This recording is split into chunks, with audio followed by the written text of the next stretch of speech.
In this video, we're going to use the drawing and editing tools in Aspire to create the vector layout that you can see on the left-hand side of the screen. In the subsequent tutorials in this series, we'll show you how to then create all the components using the modeling tools, and then finally how to create all the toolpaths in order to machine the part that you can see on the right-hand side. Let's start a new copy of the software to begin the vector drawing part of this example. So let's click on the icon to create a new file, and for this job we're going to set up a work area which is 24 inches in X, 36 inches in Y. I'm going to set the material to be 1 inch thick and Z0 off the top of the block. I'm going to start with the XY datum position in the center of the part here. We'll set the modeling resolution to high and hit OK. Next, I'm going to come up and click on the icon to draw a rectangle under Create Vectors. I'm going to set the anchor point to be in the center at X0, Y0, square corners. I'm going to make the width of this 15 inches and the height of this rectangle 30 inches and hit Create and Close. Next, I'm going to draw a circle. Click on the circle icon, again center point X0, Y0. I'm going to set the diameter for our circle to be 21 inches, hit Create and Close. Now I'm going to take this circle and align it to the top of the rectangle, so I'm going to select the circle first, shift and select the rectangle, click on the alignment option, and we'll choose the option to align the inside edges of those two shapes. And that will align the first shape to the second. Now we can hit Close. Now I'm just going to click to deselect those, and then we're going to make some offsets of those shapes. I'm going to start with the circle here. Just click on the icon to offset the circle. I'm going to start by offsetting it outwards 0.75 inches. I'm going to make sure all the options are unchecked for this first offset, and just click the offset button. So the original copy should still be selected now, and now I'm going to change to offset inwards. I'm going to enter a value of 0.5, and I'm going to click the option to select the new offset shape. So now when we hit offset, that's going to go inwards by ½ an inch, and it'll select the new vector. Now I'm going to enter a distance of 4 inches from that new vector, still with select new checked, and hit offset again, and then once more enter 0.5 to offset that new curve another ½ an inch inwards. Now I'm going to select the rectangle here. I'm going to offset this outwards by 0.75 inches, and for this I want to check the option to create sharp corners, hit offset and close. Now with the rectangle selected, I'm going to hold shift down and select the large circle here. Then I'm going to choose the option to weld those shapes together. So we'll weld those to get the silhouette of the two shapes. Then I'm going to select this circle, shift and select this rectangle here, and then also click the option to weld those together as well. Next, I'm going to create some holes at the top here that we'll use for hanging the sign. I'm going to come over and click on the option to draw a circle. I'm going to snap to this corner of the outer shape here. I'm just going to sketch a circle in there. Then I'm going to enter a diameter of 1.25 inches and hit apply and then close. And then I'm going to move that over, so we'll click on the icon to move selected objects, and in this case I want to move it relative to its current position. I want to move it 2 inches over in X and down 2 inches in Y, so we'll put -2 for the Y position, hit apply and close. Now we're going to take that circle, make a mirrored copy over the other side, so we'll click mirror selected objects, make sure flip about job center is checked, create a mirrored copy is checked, and click on the button to flip horizontal to create a copy of that across the center of the part there. Let's go ahead and hit close now. Just click to deselect that. Next, let's create the cross section that will be used with the 2-rail sweep modeling function to create our border between these two drive rails.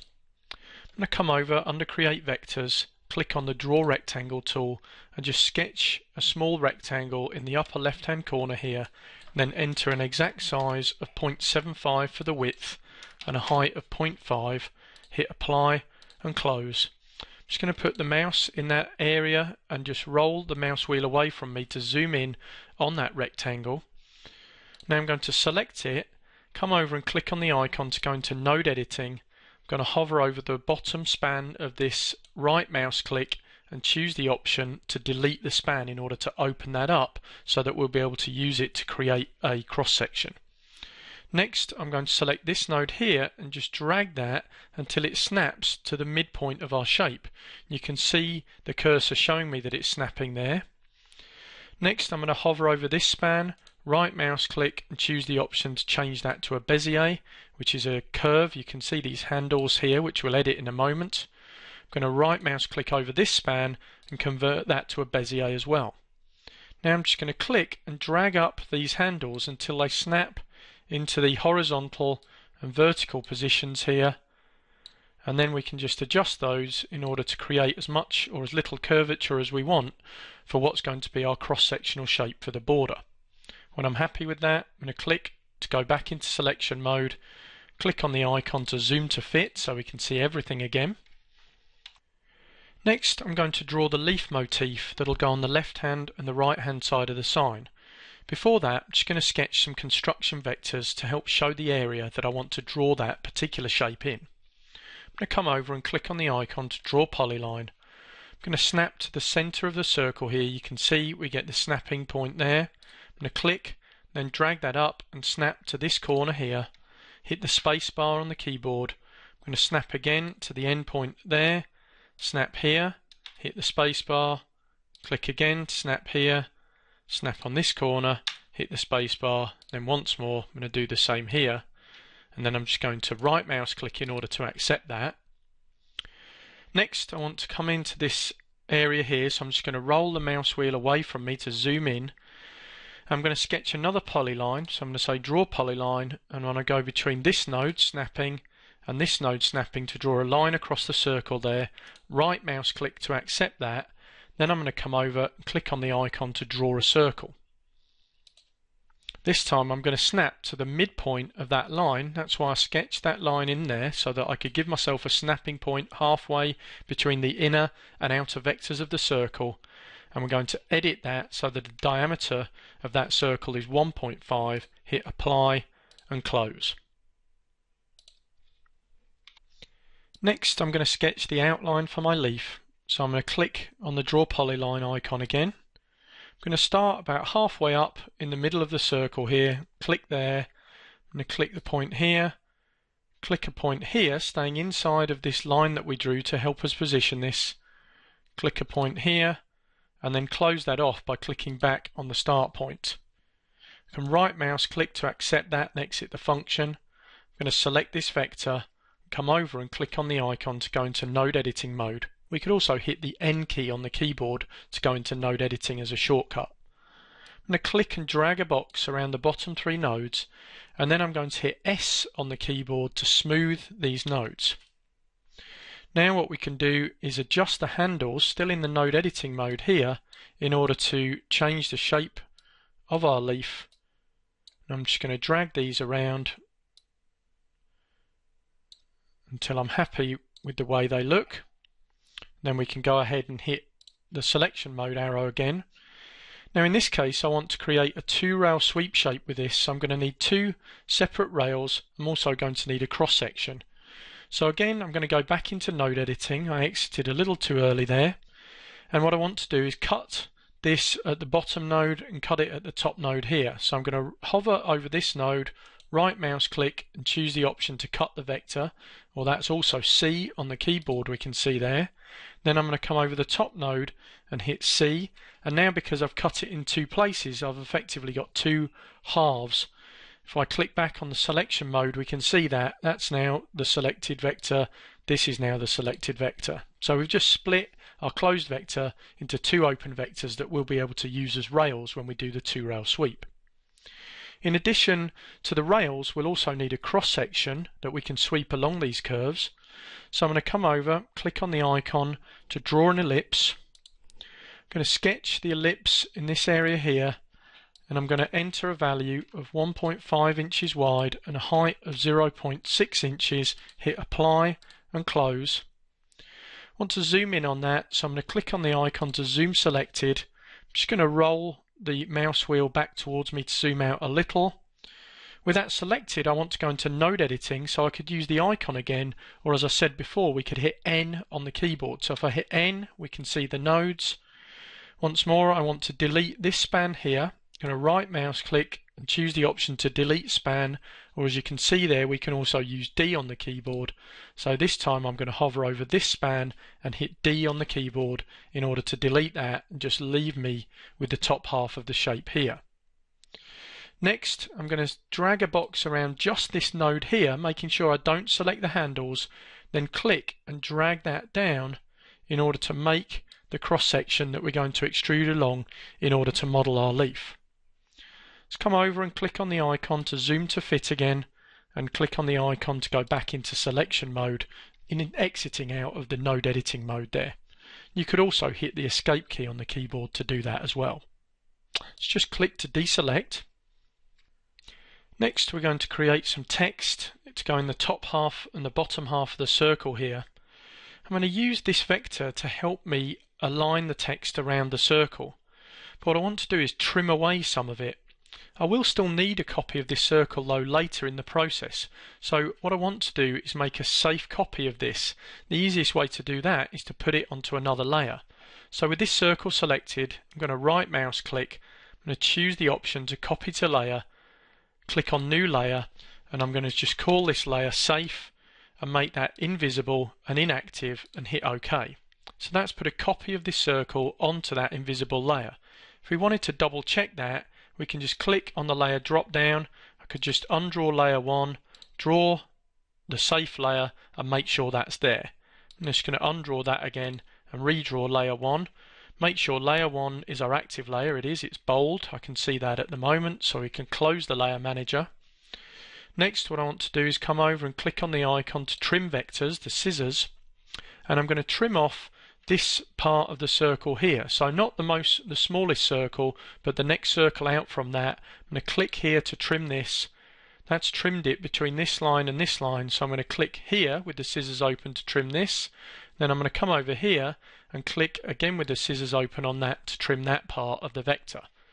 We hit close now. What that's left us with is a top portion here and the bottom portion here. Next, I want to create my text, so I'm going to come over, click on the icon to draw text. I'm going to click on the font list here, and the font I want to use is called Impact.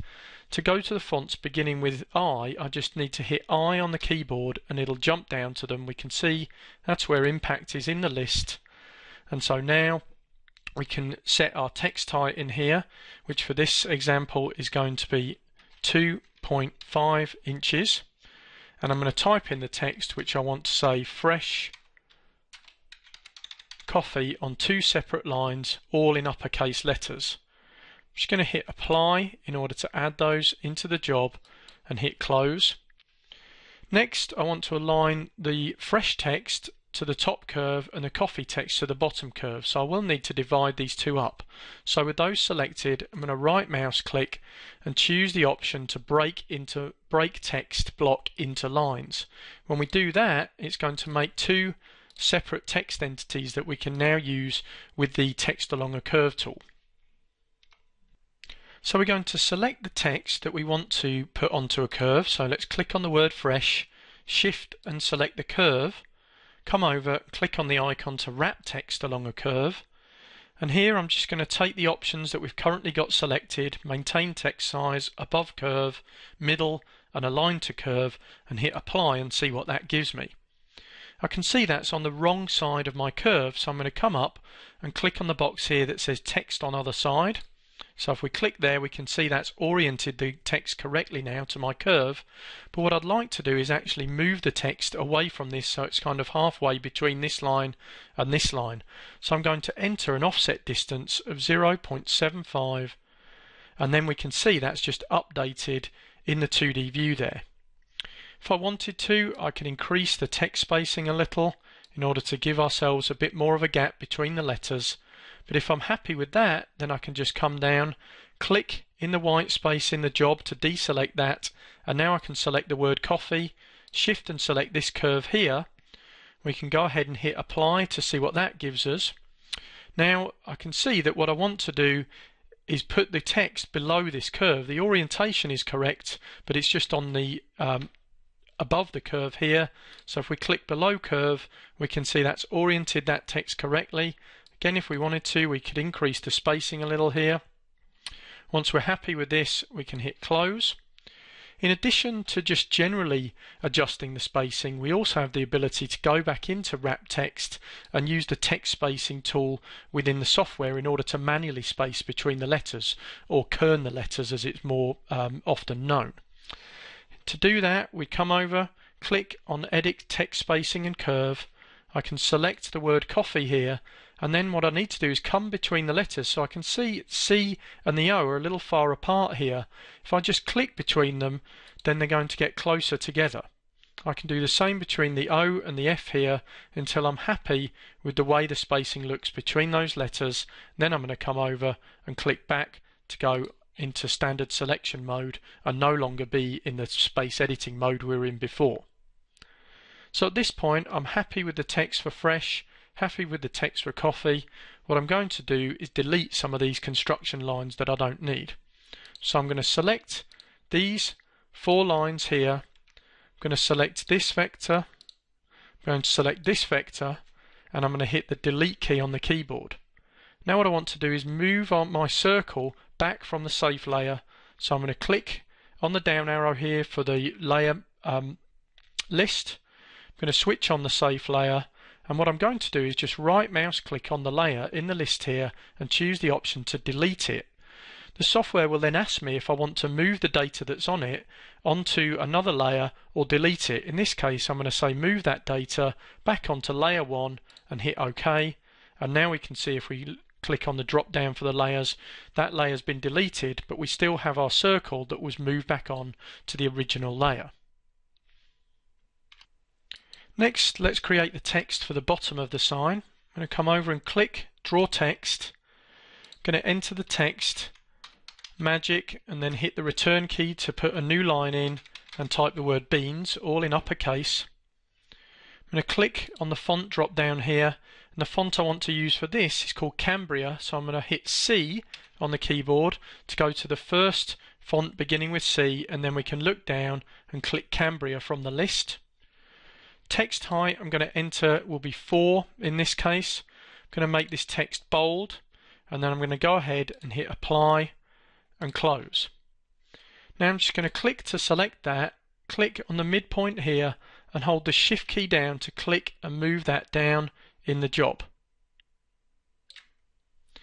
Next, what I'd like to do is reduce the height between these lines, and I could just separate the 2 lines and adjust them individually, or we can also adjust the height between lines by using the text spacing tool we used before with the text on a curve. Here with the text selected, I'm going to click on the icon Edit Text Spacing and Curve. I'm going to come between the lines this time. You can see the cursor showing me that I'm between the lines, and now if we click in there, that's just going to close the gap between those 2 lines of text. So I'm going to click that 3 or 4 times until I'm happy with the spacing. I'm going to come back over, click on selection mode, click to select this again, click once more to go into transform, hold the shift key down while I click and just drag that down and make sure now that that fits into the space between the bottom of the border and the outside of this circle here. Next, I want to adjust the width. So with the text selected, I'm going to come over and click on the icon to set selected object size. In here, I'm going to unlink X and Y because I'm happy with the vertical height of the text there, and I'm going to enter a width in here of 14 inches and hit apply and close.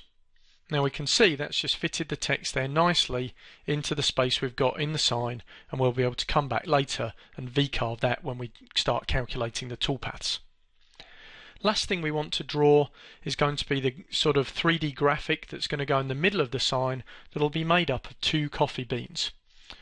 So I'm going to come over and click on the icon to draw an ellipse, select that, and I'm just going to sketch a shape in here that's around about, say, sort of 7 by 3 inches. It doesn't have to be exact, just roughly there, and then I'm going to right mouse click in order to accept that. I'm going to click on it again to go into transform mode. I'm going to click on the blue node in the corner here and just rotate that around maybe 10-20 degrees, just eyeballing it there.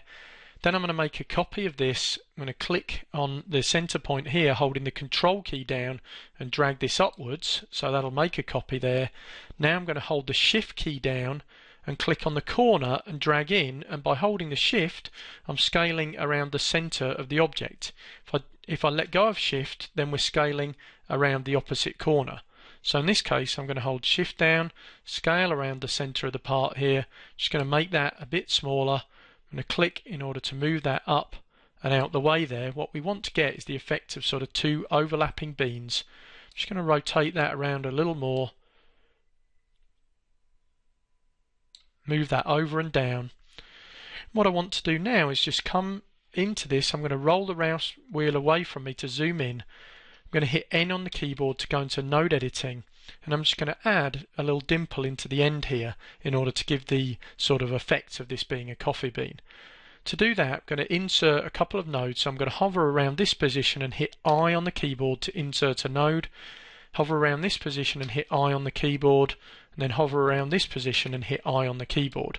I'm then going to click on this middle one here and just drag that in order to create kind of a dimpled shape there. If I'm happy with that, I'm going to click back on the selection mode arrow to exit node editing. We'll click on the icon to zoom to fit. You can also use the shortcut key F on the keyboard in order to fit your 2D view into the window. Now I want to select both of these objects and center them in the circle here.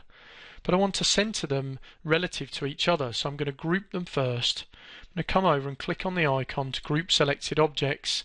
Now I can select the circle, click on the alignment tool, and I can center that group in the circle. So that's rather than centering each individual object, we group them together first so that we center them as a single entity.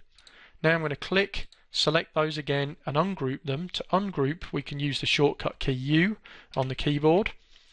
And then the last vector I need is just going to be the crease in the top of the coffee bean that's going to be in the foreground.